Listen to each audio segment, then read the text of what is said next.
Hello, friends. Welcome to Level Up with Debbie Neal. I am your host. There is nowhere I would rather be than right here, right now with you.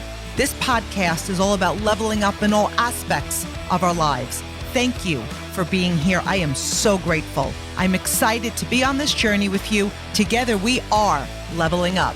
You ready? Are you a network marketing professional? Are you looking to get crystal clear on your goals and what you have to do to achieve them? If the answer is yes, keep listening. My friends over at 90 Day Habits created a journal specifically for network marketers. It is the exact blueprint they use to reach the top 1% in their network marketing company. This 90 Day Habits journal will help you stay intentional, organized, and build habits to keep you on track toward your business goals. I use this journal. I love the creators of this journal. I love the energy around it, and I love the results it brings to my daily organization. Leaders make quick decisions. Then they make the right decision. Make the decision to commit to your business today with the 90 Day Habits Journal available at 90day, 90dayhabits.co, 90dayhabits.co, and use Level Up 15, all capital, for 15% off your order. Hello, my Level Up family. You guys, my friends, I am extra excited to be here today. So many listeners, T. I call him T. I actually call him Little T also. And if you guys saw my son, there's absolutely nothing little about him. He's as bad as jacked as they come, and I still call him Little T. But I would love to know from his perspective what it looks like, or what it looked like growing up in this house. But I'm going to start it over by just, hi, Tay, how are you? Hi, I'm Tyler Neal. I'm Debbie Neal's son. I've been raised in an entrepreneurial household now for my entire life, as much as I remember. I just graduated college. I started a job about 3 months ago, so I'm working at home. Little change in pace, little interesting change up being back at home with the family again. It's been great. I've been through a lot of sports in my life. That's been all I've known. And the other side of things that I've known has just been what my mom does and what my dad does. And I see it through my eyes, being in the fact that I've been around it my entire life, that all you're doing and all the people like Brooke are doing and anyone else working the business is doing is just, the goal is to help other people. And in the end, that helps you in both the way that you see someone improving and you see their life improve, and that's great because you're helping someone else. That also reflects back on you. Whenever you do a good deed, you open a door, you do something like that, it just feels good. So there's that other side of happiness that you get from the work.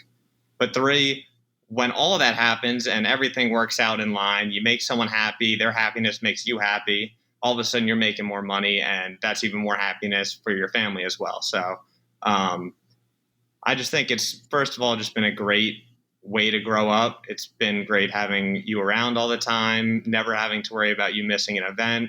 And quite honestly, I don't remember you missing the early ones. I know you were a lot more, making more sacrifices at the beginning, I think. And you've been able to manage your time a little bit more for us as you've gotten more experience within the business. But I've never seen the side of missing things as ever being even a slight con. I don't remember a time where I was like, oh, like, damn, she's not here. Like maybe one game a season every 3 years, but I mean, that's never something you remember. And so overall, I don't have anything bad to say, only good things. And you know what, T, I think part of that is we always communicated as a family, right? And that's going to bring us into a lot of the athlete questions, because you've been so committed. Like one of the things that we used to do all the time as a family is go on all the incentive trips that I earned. And you did that through high school. And then at high school, you were like, Mom, I can't go. I made a commitment to a team. So I think as a family, we all understood what a commitment looked like. And so maybe I could view it as you sacrificed time with us on a trip, but you sacrificed it because you were committed to something bigger than the bigger picture. So one of the things that I would love to ask you, and we'll kind of like end this portion of it, because you know I had to ask you that question, is what advice would you give to parents? Because so often our kids are our world. they're our world. I live for you and I would die for you. That without even thinking about it, that's what it would be. And so often, like, well, we don't want to do this because we love them so much. But a lot of the reason I did why I did is because I loved you so much. And as much as my time with you is very valuable, life costs money. And I also wanted to become my best, and then I wanted to give you your best. So what advice would you give for parents who, I don't like to use the word struggling, but they're kind of teetering where I do want more from my family, but I also want to be home. I don't want to give up the time. I mean, I think in the long term, looking at things from my entire lifespan, I think making sacrifices and pushing yourself to be better is always better for your family. I think that being great and always talking about how you want to be better and having goals, meeting goals, and then setting higher ones. That's what your family needs, and that's what your kids need to see, because that's so contagious. I think that seeing that my entire life, seeing someone who's never satisfied, will celebrate for a night and then wake up in the morning and keep working, is such an important lesson to have, and it's not only contagious, but it gets intertwined into your DNA. Like, it's not something that you think twice about. Yes, our family is, I mean, we could go anywhere, to mini golf, to like a swimming pool, and somehow be competitive. But like above that, That's true. That's true. I think just that constant wanting to be better, wanting to improve yourself. And sometimes that comes with the sacrifice and missing time with family. But I think that's important. It's very important. And so one of the things that I have loved watching you play, like love, and being an athlete and having a winning mindset go hand in hand. So we can look, everybody can play a sport, just like everyone can build a business. But you're going to have some people that they're going to play to win, and some people are just going to play to have fun. Now, my belief is you could do both. I actually feel so blessed because I love what I do, so I have fun. But I'd love your perspective, like some of the things that separate the top 1% from the rest. And so this could be applied to sports. It could be applied to business, but you could talk about it if you like in the reference of sports, because you were the 1%. You are the 1%. So when I thought of things like this, which you can expand on any of them, is the practice, the discipline, the focus, the competitiveness, the going the extra mile, and the commitment to improve. So when you think of being the best, to become an All-American, to become a captain, to become all of those things, to lead other athletes, and it's the same for business. What are some of the things that you think are the most important, and then expand on any one of them that you want to become part of the 1%? Because this podcast is level up. Our listeners want to level up, and no matter what they do, they want to separate themselves from the rest. Yeah. I mean, first up is something that people don't expect to be part of the process and don't want to experience it, but I truly think it's the most important part, and that's the struggle. I think my freshman year is a great example of struggling, failing, hopping back up, failing, and doing that multiple times, and almost getting knocked down so many times that you got to sit down for a while before you get up and kind of either restart, reevaluate, take a different strategy. So for me, my freshman year, I went to a school.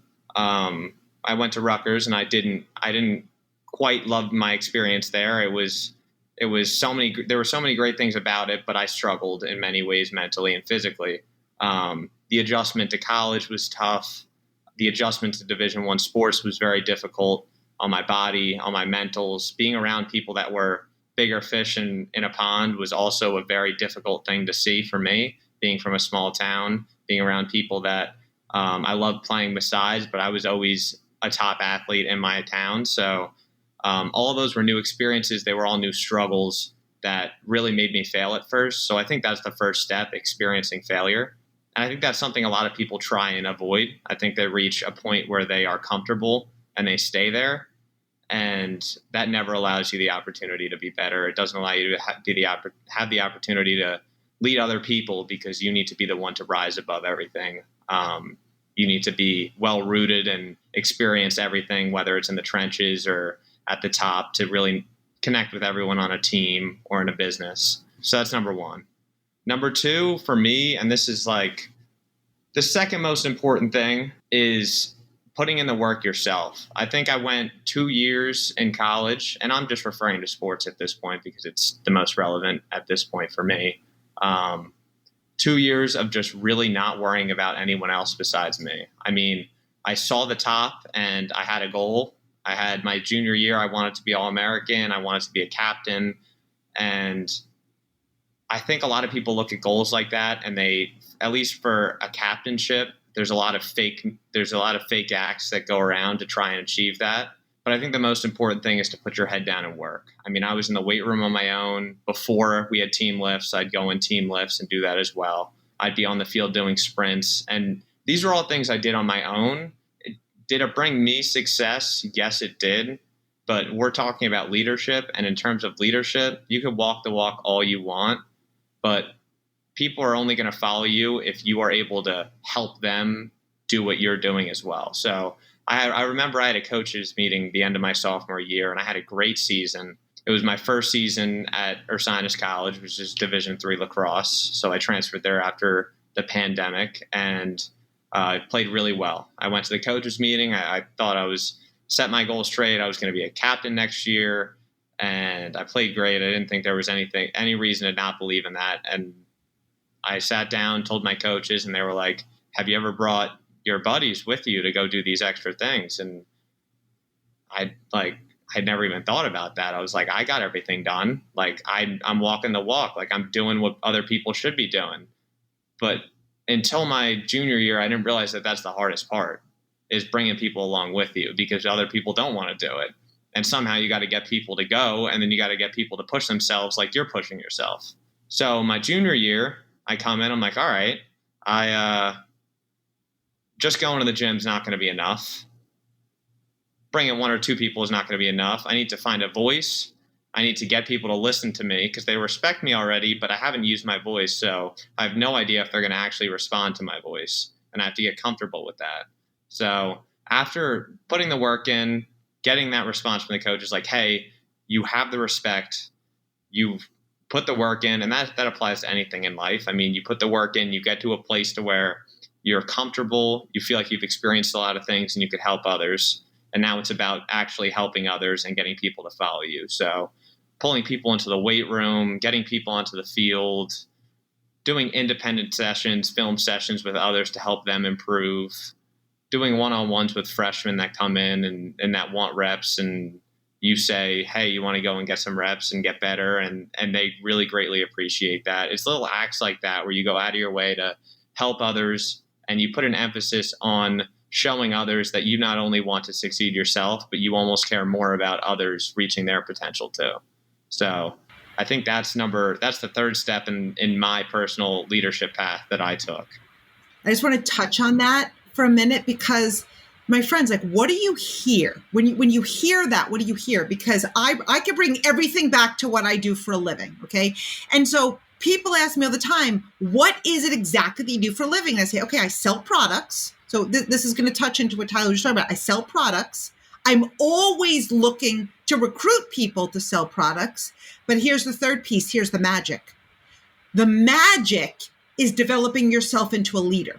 Because when you develop yourself into a leader, you have the ability to inspire others to move. You have the ability to change countless lives. And as you grow your leadership, you directly impact the efficiency of your organization. So for Tyler, that's the key. It's leadership. So that's why when you hear sports, or maybe you hear what I do, and maybe those things are not what you do for a living, but you could take any single leadership, effort, discipline, committing to excellence. No matter what you do, you can take this and apply this formula. I can remember one time earning a trip, and I was with one of my top leaders, and she looked at me and she said, you told me if I did this, this, and this, I would be successful. And I got here, but why aren't I there? I go, well, look around. How many people did you bring and teach how to earn this trip? She's like, me. I did my part. I was excellent. I did everything you said. I go, right. But the bigger picture is inspiring other people to do what you did. So another question, Tyler, I'd love to ask you is that commitment to improve, because you went into your year good. you came out better. But what I see, and I know I'm a little bit biased because I'm your mom, but I analyze and I watch everything. And it's always that commitment to improve and be better, because I believe when we're always moving, we're either moving forward or we're moving backward. And so what's the value that you see on that commitment to improve? Because it doesn't just show up on the field, it shows up in everything. Yeah, I mean, that's everything. You could never settle. I mean, I remember, up until my last game, my senior year, there were film sessions and pointers on what we needed to improve on. And I mean, my athletic career is over, unfortunately. So there's no more improving there unless I'm playing some summer ball. But I mean, there was always an effort to improve, and there was always active self-criticism going on in film sessions and on the field. I was one of those people. So I've been around a lot of athletes that were above me, and I've noticed how great they were. But I've noticed them also make bad plays in practice, do things that weren't according to plan for our offense, and kind of shrug it off. I think what's important too is letting people recognize that you care about making mistakes, even when you're performing at your best.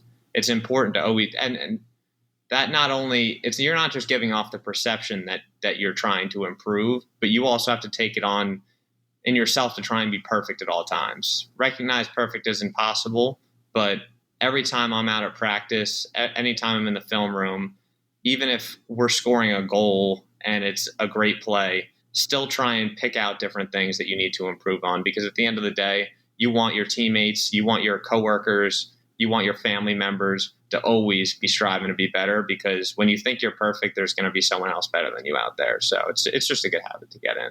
So it's really important. So true. And that brings me to another question. What does it do to you when you are competing against athletes that are better than you? I know from being an athlete, I loved that. I found when I competed, so I played tennis, when I competed against athletes that were seated lower than me or not as good, I didn't do it intentionally, but I went in thinking this is an easy win. And what ended up happening is I played down to them. I didn't level up because I was more cautious. I was more afraid to make a mistake. I didn't go out on that court with nothing to lose. I preferred when people were seated above me because I wanted to rise to their level of skill. And I kind of went out there saying, I've got absolutely nothing to lose. I'm not expected to win. And that's when I left absolutely nothing on the dance floor. And I believe that's when we become our best. But whether it's in sports or in business, people feel more comfortable being the biggest fish in the room or the best player on the field. And I believe when you're the biggest fish in the room and the best player on the field, you're in the wrong room and you're on the wrong field and you're not going to grow from there. So what's your feelings on competing against people that are better than you? Yeah, or not as good as you. So both sides of it.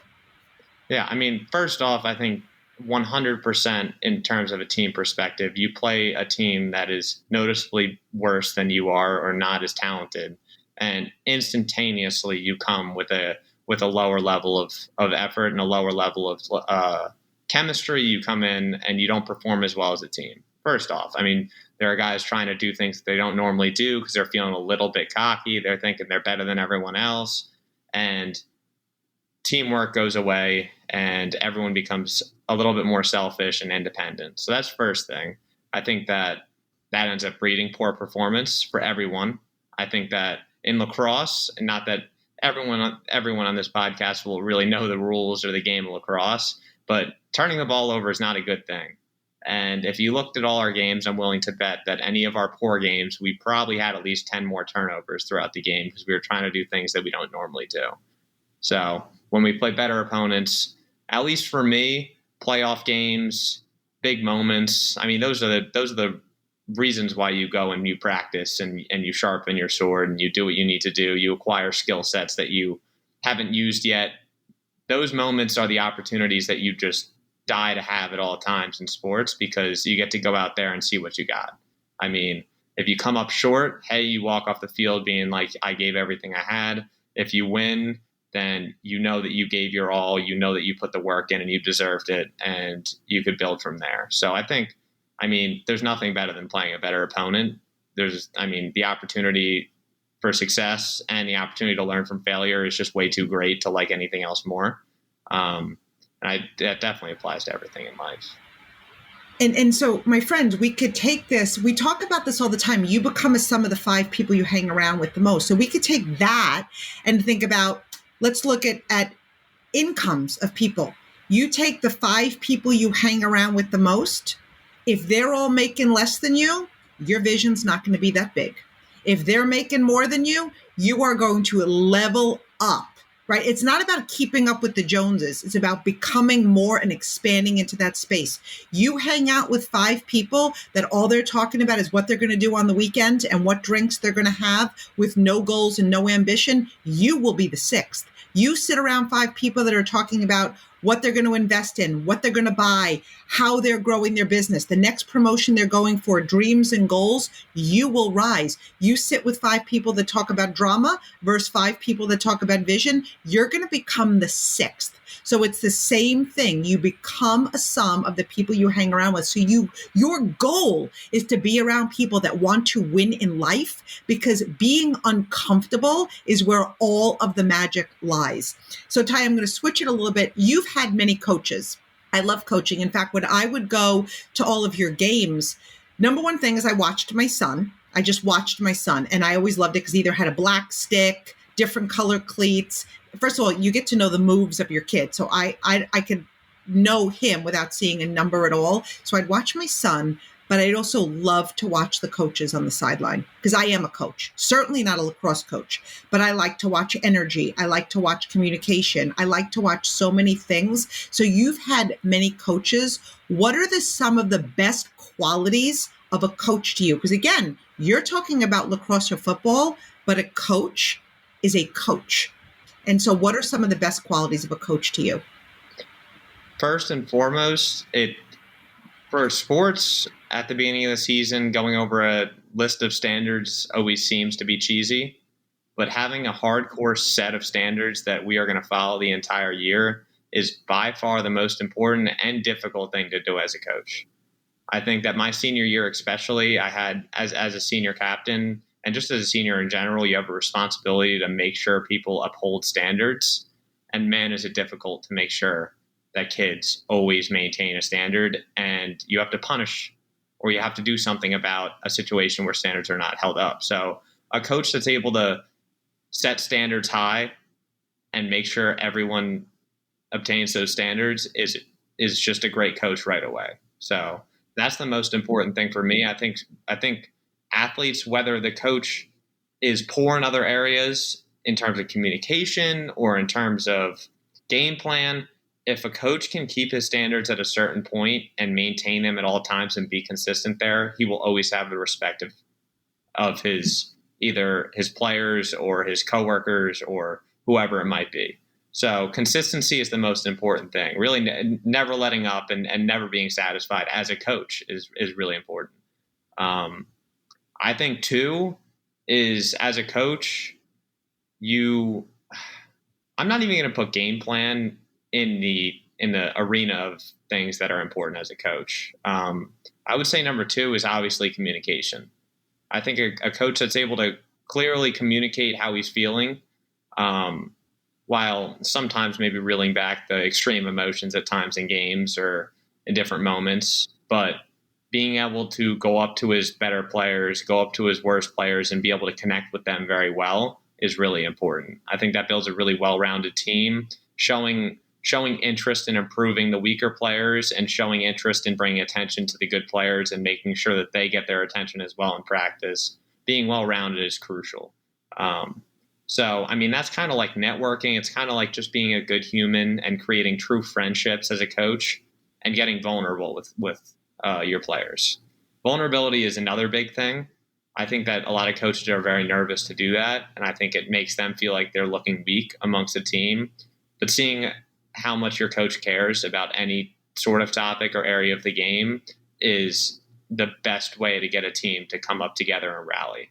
I think there are moments in games where you see a coach get into a huddle and he's screaming at the team, telling them about all the hard work they put in, how many hours he put in preparing for them, how much he cares about this moment, how much he knows that you care about this moment, just true passion true vulnerability, that's crucial as a coach as well. So I think the three, 100%, it's communication, setting your standards straight, and then also just being vulnerable and being yourself at times in front of your coworkers, your players, whoever it might be.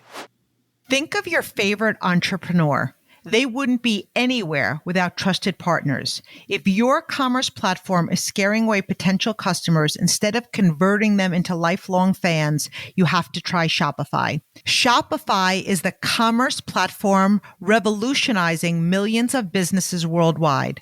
Shopify puts you in control of every sales channel. So whether you've created a digital product or you're selling custom merch on Shopify's all-in-one e-commerce platform, you're covered. And once you've reached your audience, Shopify has the internet's best converting checkout to help you turn them from browsers to buyers. So my son Ryan was reselling sneakers for years. His business grew once he used Shopify to sell his products. Shopify powers 10% of all e-commerce in the US, and Shopify is truly a global force, powering Allbirds, Rothy's, and Brooklinen, and millions of other entrepreneurs over 170 countries. Sign up for $1 per month trial period at shopify.com/level up, all lowercase. Go to shopify.com/level up to take your business to the next level today. Shopify.com/level up. Okay, so friends, let's take that. Let's apply this to business. This is why I actually attribute a lot of my success to being an athlete my entire younger life, because I was able to take those things and apply it to my profession. Not that you have to be an athlete to be successful, but let's just really talk about leadership for a moment. Standards is something we talk about all the time. No matter what company you're with, no matter what business you do, same product, same company, what makes us different? Your standards.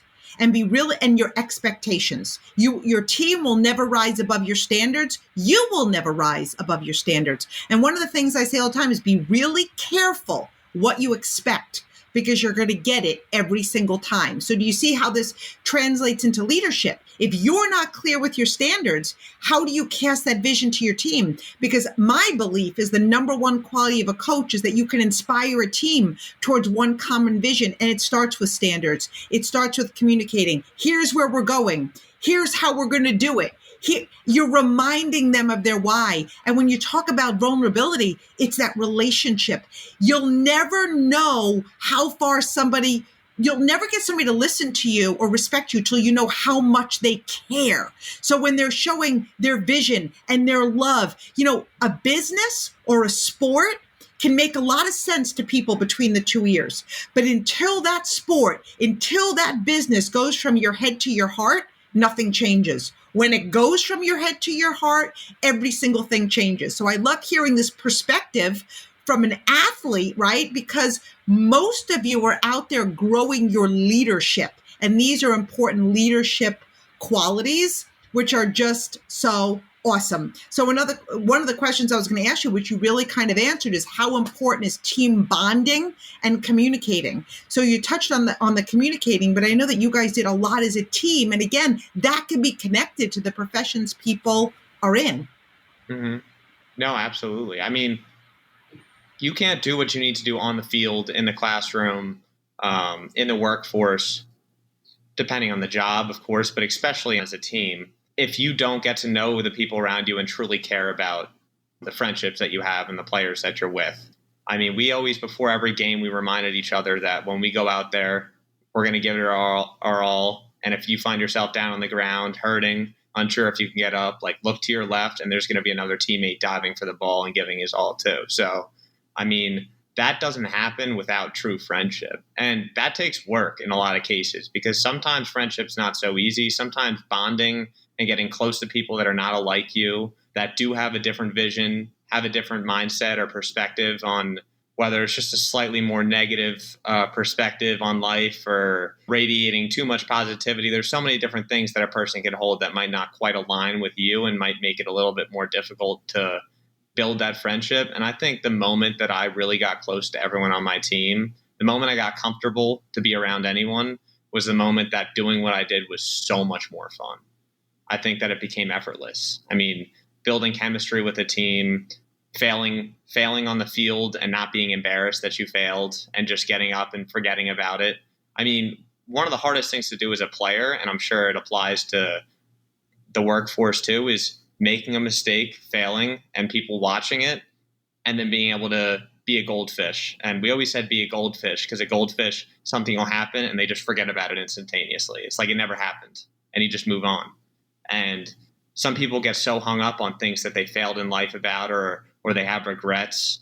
And when you're so comfortable around the people that you have on your team or in work, it's so much easier to realize that there's so much more going on and that you need to learn from this and just move right past it. So yeah, team bonding's everything.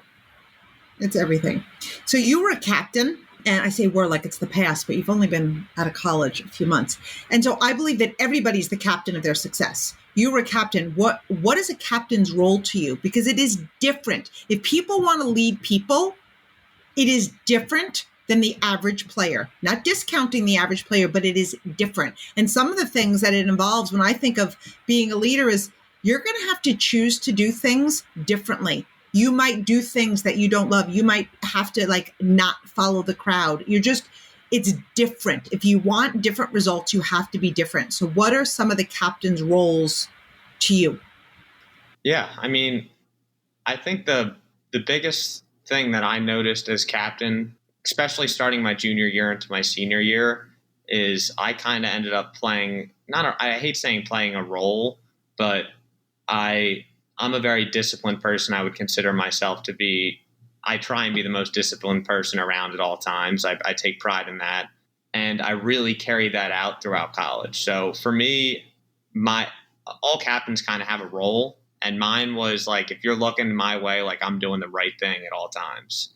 And yeah, I mean, it's a very selfless situation at times to be in, because you see your buddies doing something that looks like a lot of fun, and you just know deep down that you just can't be caught doing that. You can't be caught in college, whether it's drinking on a Sunday night when you have practice on Monday, or going out too late and not getting to bed early, even not making my bed at college. I mean, I didn't want someone to walk in and see my room a mess, because I'm just known to have my shit together and be able to hold myself up to a standard at all times. And yes, that pushed me to do that at all times, but having that label on, besides just being a leader on that field, it forces you to step up and be an example for people around you versus just looking out for others. Which brings me to habits. I swear I'm only going to ask you 2 more questions, and I could chat forever, but one of the things he's my son, you guys, and I love every single thing about this human, but I never walked into his college dorm once in all 4 years he was in college and saw one thing out of place. I wish I could say the same thing about me. Was not the case. And so I'm a really big believer in you are a sum of your habits. Your success is a result of your habits. I'm also a big advocate, you guys know, of making your bed. And I have to say, when Tyler makes his bed, it looks like he's in the Army. It's just incredible. So Tyler, how do you connect your habits, and what are some of your habits that you think make a difference, and your performance? How are habits and performance connected? I would consider myself to be a person who likes to look out and see, number one, no clutter. Clutter stresses me out. So the first way I eliminate all that is I make my bed every morning, my room spotless. So when I go in there, there's zero stress. That's one habit. That's not really, I would say that's just something that I've done over the years. So now when I don't do it, I'm like, oh my gosh, my day's ruined. I didn't start correctly.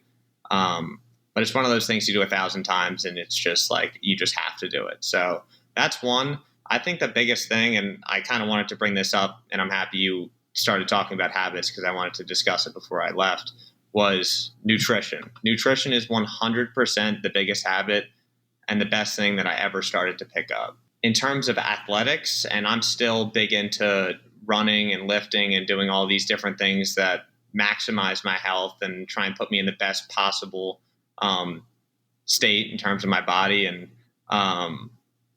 back when I was a freshman, when I said I was sacrificing a lot to try and fit in and figure things out, and I failed, One thing I picked up was a 30-day program when I was a freshman.